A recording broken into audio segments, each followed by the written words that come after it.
Nous allons maintenant suivre les différentes étapes d'élaboration du projet et commencer par l'étude du programme architectural et la modélisation de la maquette d'esquisse 3D.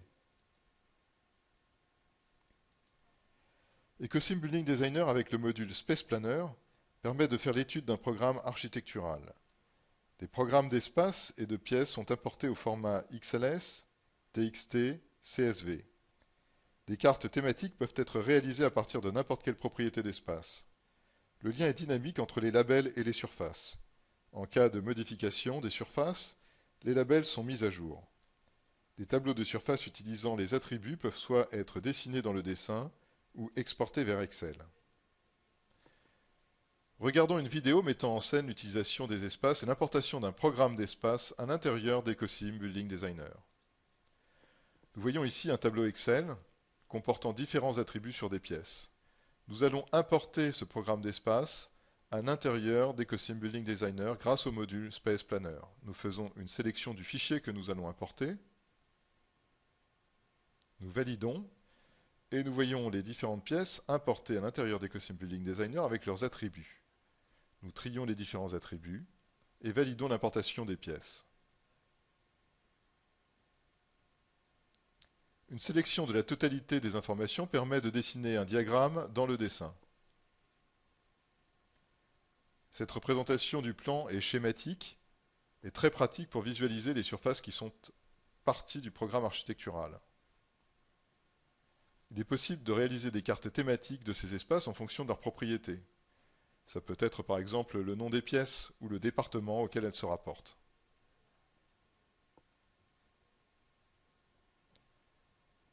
Dès cette phase de travail, il est possible de réexploiter les informations et notamment de redessiner un tableau à l'intérieur du dessin ou de l'exporter à nouveau vers Excel, ce qui permet une mise à jour des informations en cas de modification. Différents formats de tableaux sont disponibles et paramétrables par l'utilisateur.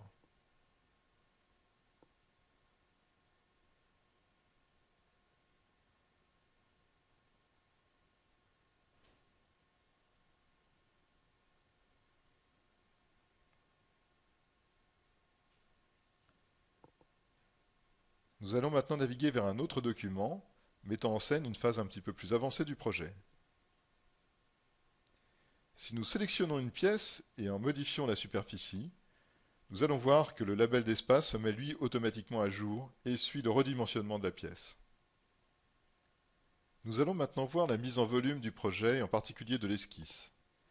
Les outils intuitifs de modélisation d'EcoSim Building Designer permettent une conception facile et rapide de l'esquisse par découpe, poussée et tirée. Dès la phase d'esquisse, les données architecturales sont présentes dans le modèle comme les surfaces, la volumétrie, les plans d'étage. Regardons une animation mettant en scène la modélisation dans EcoSim Building Designer avec les outils intuitifs pour la modélisation de l'esquisse. Nous allons modéliser notre bâtiment sur un site existant. Pour visualiser ce site, une image a été importée et insérée dans le dessin. Dès la phase d'esquisse, nous pouvons positionner des surfaces à l'intérieur des étages. Il est intéressant de noter que la surface des étages s'adaptera à l'évolution du périmètre du bâtiment et de la volumétrie du bâtiment. Évidemment, les différents étages sont positionnés dans le projet à l'aide du gestionnaire de niveau. Repositionnons-nous au rez-de-chaussée et continuons à dessiner des volumes additionnels pour le volume de notre esquisse. L'addition des deux volumes présents à l'écran va mettre à jour la surface de l'étage, puisque le périmètre de l'étage va suivre le nouveau périmètre et la nouvelle volumétrie du projet. Pour dessiner notre esquisse, il est possible de découper les faces du projet. On peut utiliser pour cela dessiner sur solide et dessiner des lignes d'esquisse qui nous permettront ensuite de décaler les faces du projet. Voilà, nous dégageons de cette façon le corps central du bâtiment. Nous étendons de part et d'autre les ailes du projet et réduisons la dimension des bâtiments latéraux. La QDRAW est également extrêmement facile à utiliser et permet d'indiquer des informations de façon très intuitive pour repérer les distances. Nous pouvons afficher grâce aux attributs de vue notre projet de différentes manières, soit en monochrome, soit avec un ombrage et l'utilisation et la projection des ombres solaires portées par le soleil, ou en rendu ombré. Continuons à modéliser notre projet, à dessiner par exemple des volumes additionnels sur les toits terrasses. Là encore, le système de coordonnées et l'accrochage aux objets nous rend très aisé la modification du projet et l'addition de volumes supplémentaires.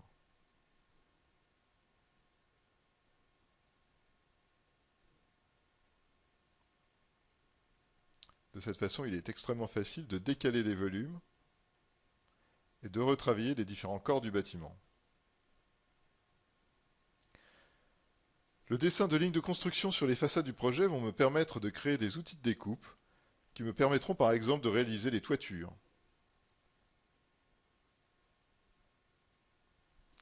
En décalant les faces, je vais pouvoir très facilement dessiner des toitures sur mon projet.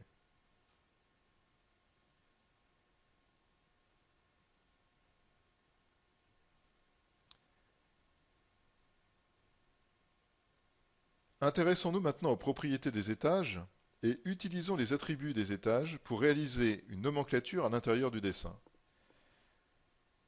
Cette nomenclature, dès l'esquisse, regroupe des attributs: surface, périmètre. Il est possible soit de dessiner les tableaux et nomenclatures à l'intérieur du dessin, ou de les exporter vers Excel.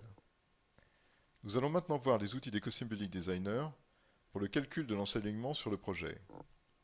Ecosim Building Designer comporte des outils pour calculer les ombres et réaliser des études d'ensoleillement sur une maquette de projet. La position du soleil peut être définie précisément à partir de la date, de l'heure et de l'emplacement géographique. Regardons maintenant une vidéo mettant en scène les outils d'Ecosim Building Designer pour faire une étude d'ensoleillement d'un projet.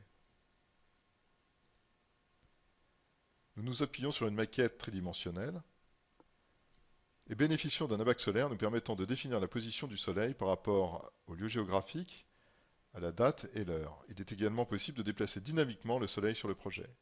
Nous repérons ainsi l'emplacement des ombres par rapport aux différents bâtiments. Un autre outil nous permet de calculer l'ensoleillement sur le projet à partir d'une durée déterminée: un jour, une semaine, un mois. La durée est définissable également par l'utilisateur. Voilà le calcul réalisé mettant en scène les différentes surfaces exposées du projet. Il est également possible de réaliser des animations des ombres à l'aide d'Ecosim Building Designer. Dans cette partie de la présentation, nous allons voir comment le concept du BIM nous permet de positionner la maquette d'esquisse du projet sur un modèle de terrain importé au format LandXML, et comment, après géoréférencement de cette maquette d'étude, nous pouvons en faire l'exportation vers l'application Google Earth. Regardons tout d'abord une application mettant en scène ces différentes phases du travail avec l'esquisse.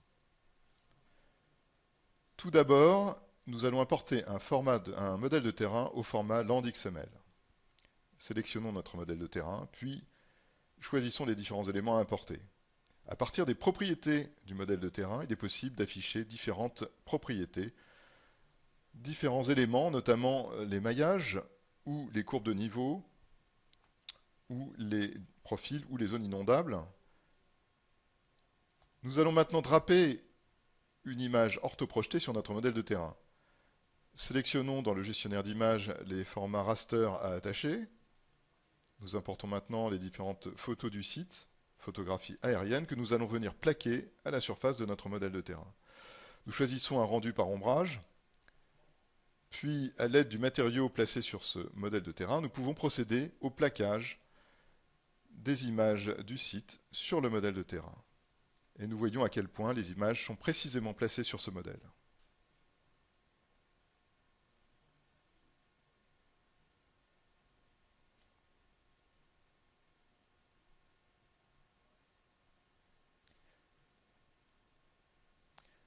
Nous allons maintenant procéder à l'exportation de la maquette d'étude vers Google Earth. Choisissons tout d'abord un site, un emplacement pour positionner ensuite notre maquette d'étude.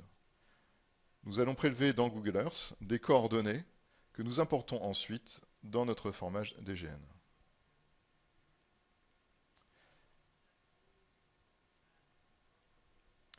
Nous pouvons également plaquer les images du site sur le modèle de terrain.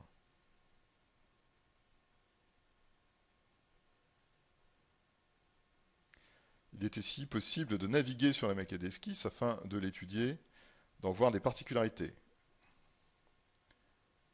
je restaure une vue, puis en perspective, et qui me permet ensuite de me déplacer sur mon modèle.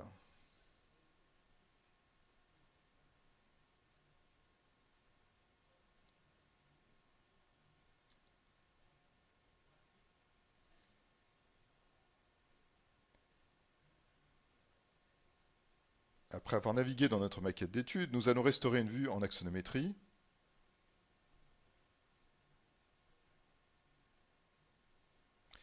Puis nous allons procéder à l'exportation de cette maquette vers Google Earth.